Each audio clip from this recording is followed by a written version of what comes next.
Hi there, my name is Mary. I would like to welcome you back to my YouTube channel, Motivate.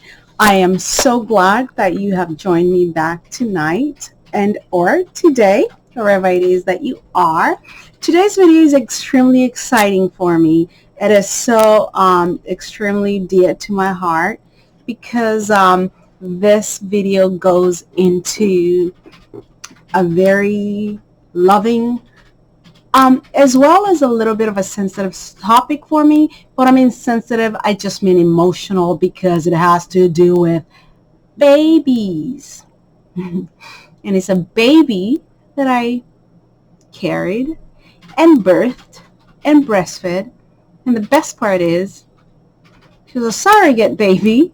So it's bittersweet. The best part is that after some time, I was able to let go and give her to her dad where she belonged, but a little bittersweet because I had been so attached to her.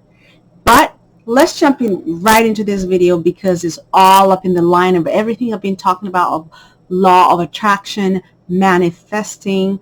And so without further ado, if you are joining me here from my last video, I would like to say thank you so much for being here with me today.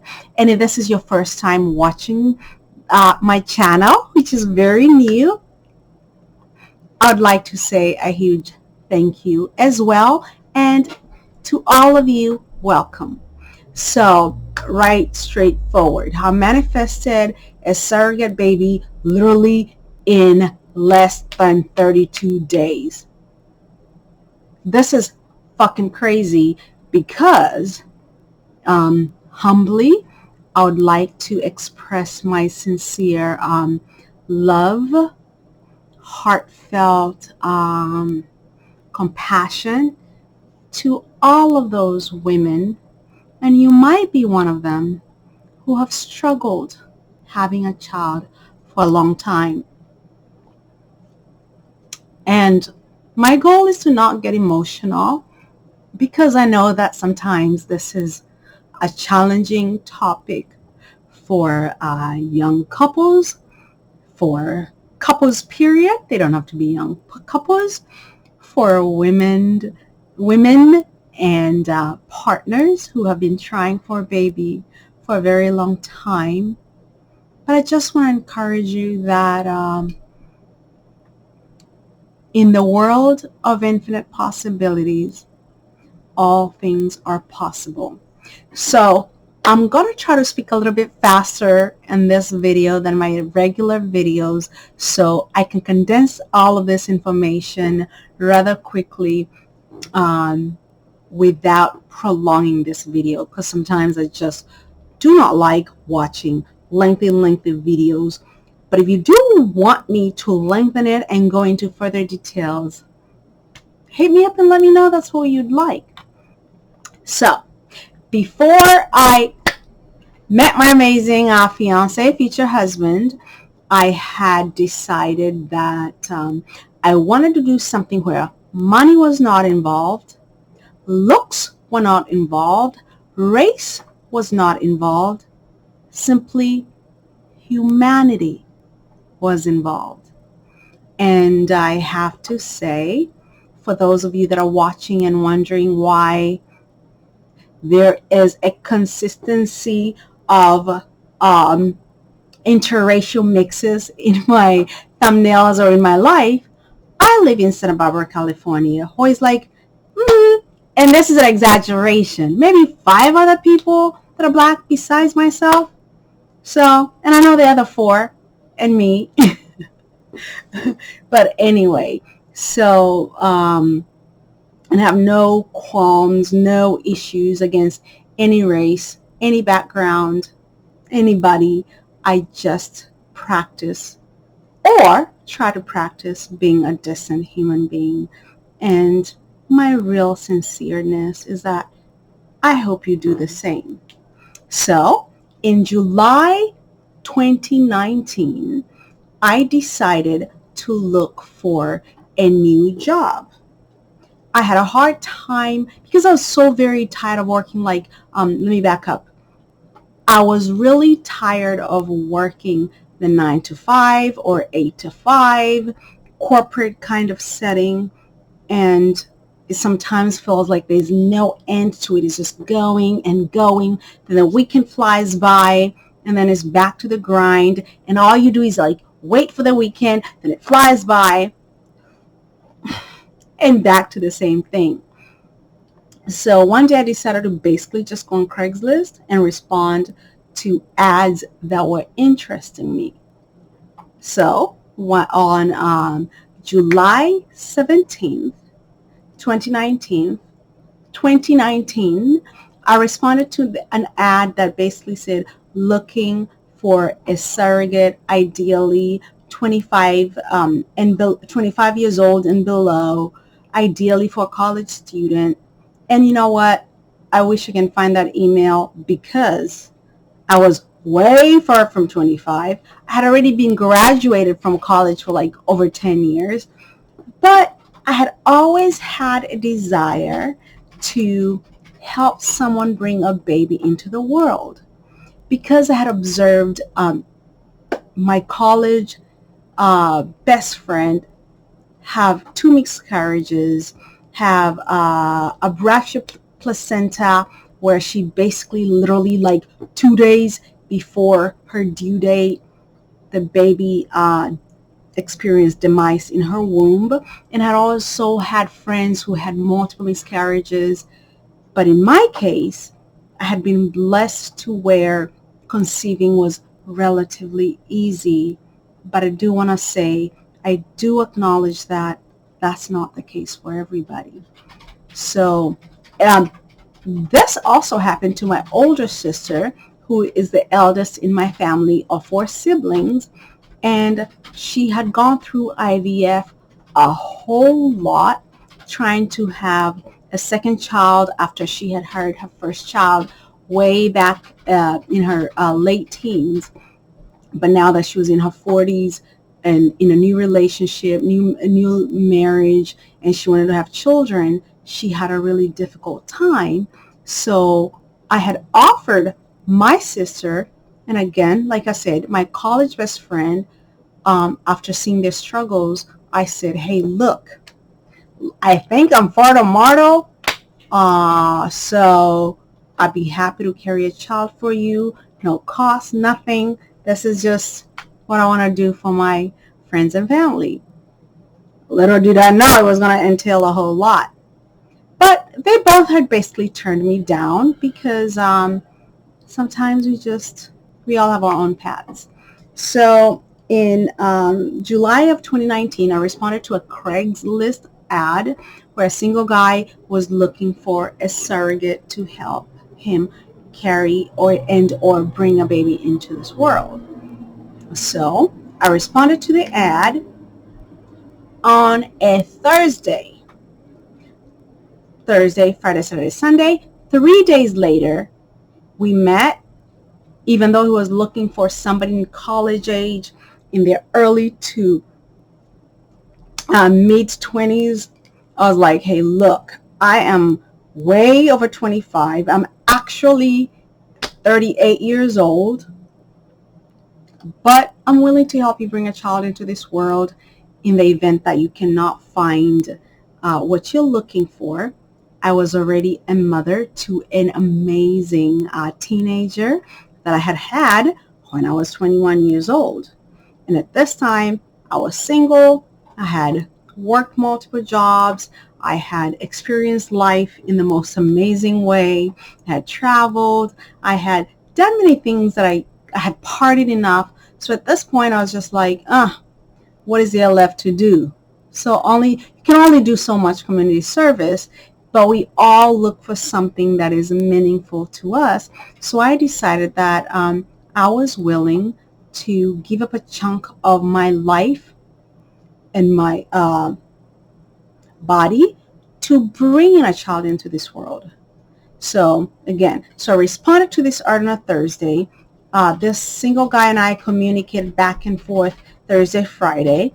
We met on Sunday. On Sunday, 3 days later from the email, he hires me, and literally 10 days later, and move into his place, because that was part of the package deal, that once we start the IVF process, I would be housed in his home, and he would provide all the cost of living and a pretty healthy chunk of change as a reimbursement for carrying this baby.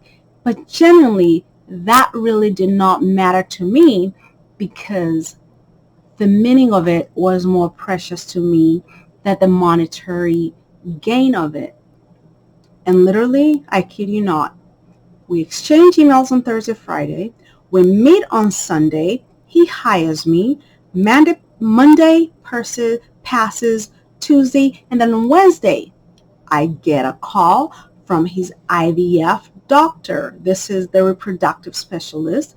At the time, I was living in Santa Barbara, where I still live, and this reproductive doctor was in Fountain Valley, California, which is in Orange County, and I had already experienced Orange County way years before, but that's a whole different story. So I get a call from the IVF clinic. I give them my whole history, blah, blah, blah, and then it was a go.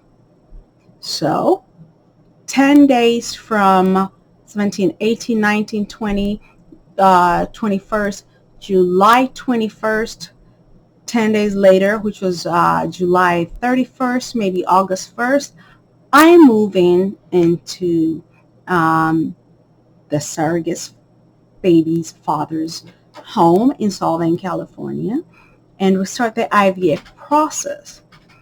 And I did not know that I medically had a perfect uterus.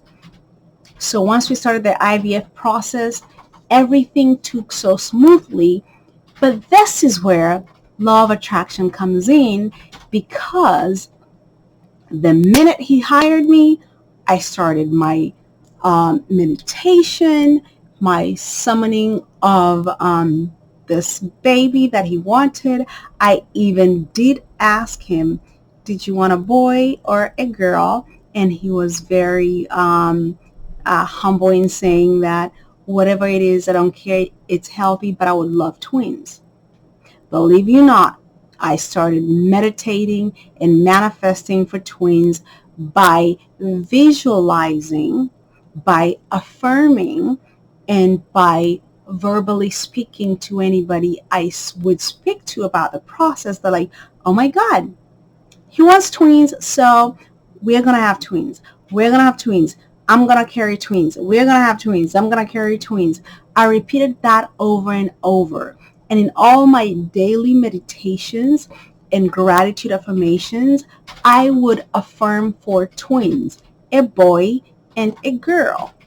Repeatedly to where, because at this point I was meditating literally an hour to 2 hours a day, as well as going into these lucid dreaming experiences where I would, well, that's another whole video, but there are very many videos on YouTube about lucid dreaming or going in a trance.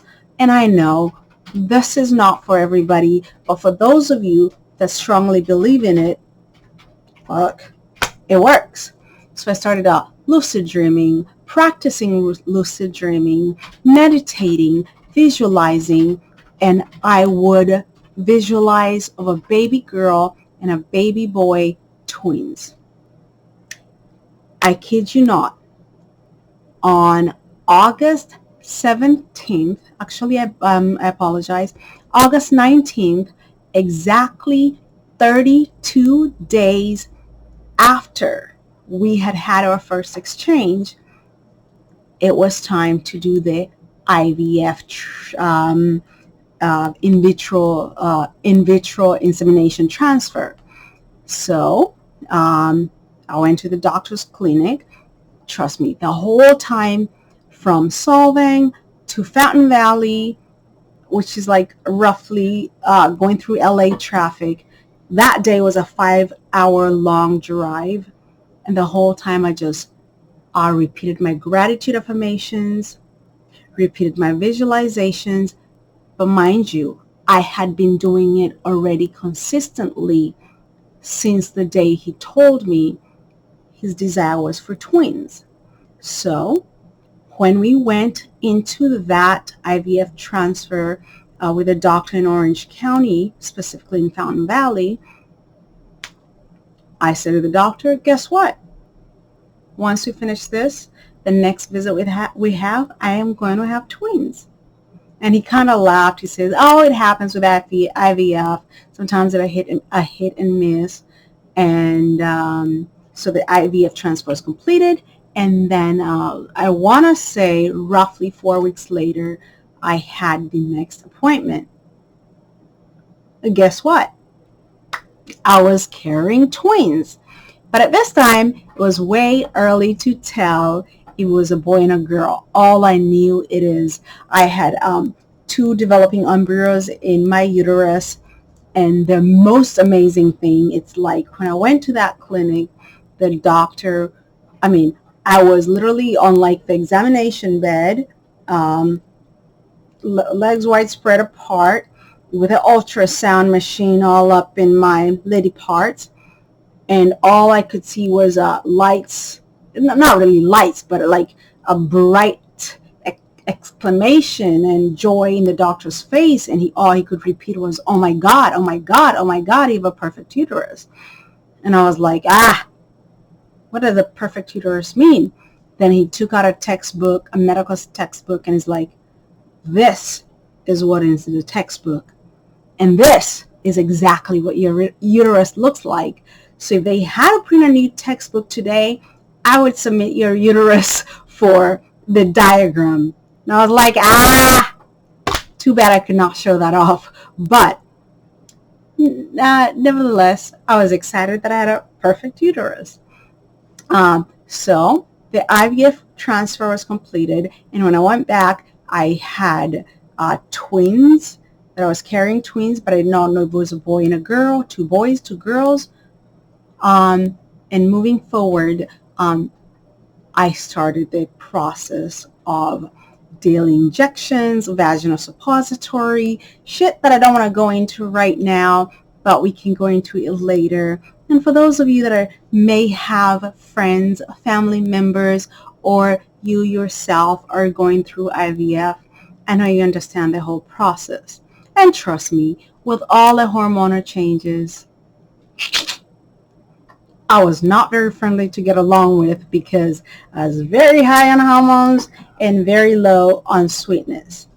Long story short, so I carry twins. I go 2 weeks, and it was time to go back to Orange County for the evaluation. I'm still carrying twins, and I continue my meditation. I am reaffirming the twins are healthy, the twins are great, the twins are in my perfect uterus, and things were going really good. Then, March 14th, I believe, which, now this is 2021, March 14th, 2021, which was supposed to be the, the baby shower for the twins. The appointment right before, we went to Orange County, and unfortunately, actually it's really fortunately, I had lost 1 embryo. And I don't want to go into details about this, but if you do want me to, I could make another whole video. So please just comment below or ask a question or let me know. I could get with you however, and I can explain the process.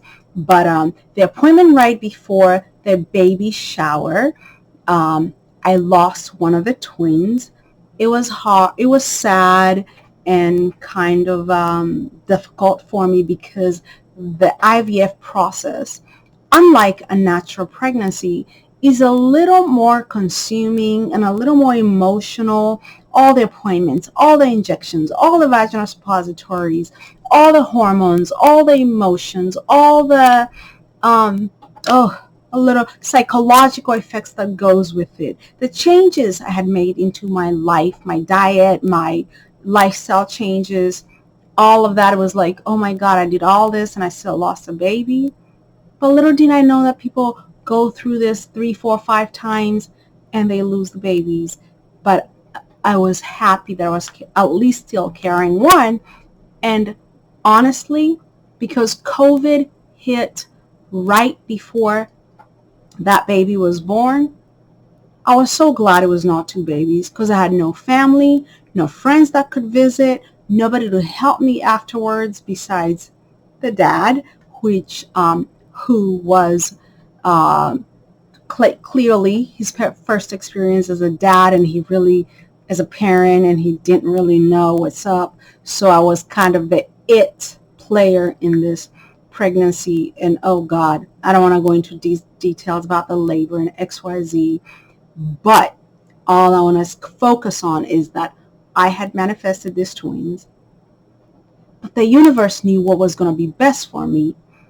So I lost one, and by the time the one came around and I delivered her, I was so happy that it was not twins, because I would have literally blew my brains, because taking care of one little surrogate newborn during COVID, with no help, with nobody you can visit, with nowhere to go. And of course, women probably understand better than guys the postpartum issues that come after child delivery. I was so thankful that it was only one child. But the focus of this message is that I had manifested that. I literally had manifested that. And I literally had also manifested this process of hooking up with this guy because I needed a new job, a new uh, lifestyle, a new change, and it had worked out so well for me. So, that's the story. So anyway, if you have any questions about that, if you have any comments, or if you want me to expand any more on any story related to this or anything that has to do with law of attraction, please let me know. But all I can say is I clearly know I manifested that surrogate baby. And the best part is literally from response to email to conception was literally under 32 days. And then she was born on April 25th, 2020. 2020. And that was one of the most beautiful experiences of my life. I do say beautiful because childbirth is beautiful, but you trust me. The labor process during COVID in Santa Barbara / Lompoc, California, for a little chocolate drop like me, was a whole different story. But that's not the focus of this video. The focus is we are what we think we are. We become what we think about. In the world of infinite possibilities, all things are possible. And without further ado, I am going to end this video and say I cannot wait to tell you about more manifestations related to all that event, and just how law of attraction has really changed my life. Manifesting was quite an easy process for me, but I just have to be honest and say things have changed a little bit to where I feel like I lack that oomph and that enthusiasm. But because I know that I've done it before, I know that it's possible. Again, and this is a statement that you're going to hear me say a lot, in the world of infinite possibilities, all things are possible. And when it comes to law of attraction and manifesting, you are better off when you do not try to figure out where whatever it is that you're manifesting, where it will come from. That is none of your business. Your business is to trust, believe, and know that whatever it is you're trusting for will come to pass, or something even better. Meaning, I knew I wanted twins so bad. Without COVID life, twins would have fucking killed me and the one was just perfect enough, and that turned out to be the same thing for her father. Because if he had twins post the pandemic, having to move with those twins would have been not fun. But trust me, the universe always knows what's best. So you just got to trust the process, be patient, and know that all things are working out for you. All things are working out for me. And again, in the world of infinite possibilities, all things are possible. So I will see you in the next video, and I look forward to interacting more with you. And I have more juicy stories and manifestations to share. So please, if you stuck out with me this far, please hit like and subscribe. And I look forward to seeing you in the next video. Peace. See you in the next video. Thank you. Bye.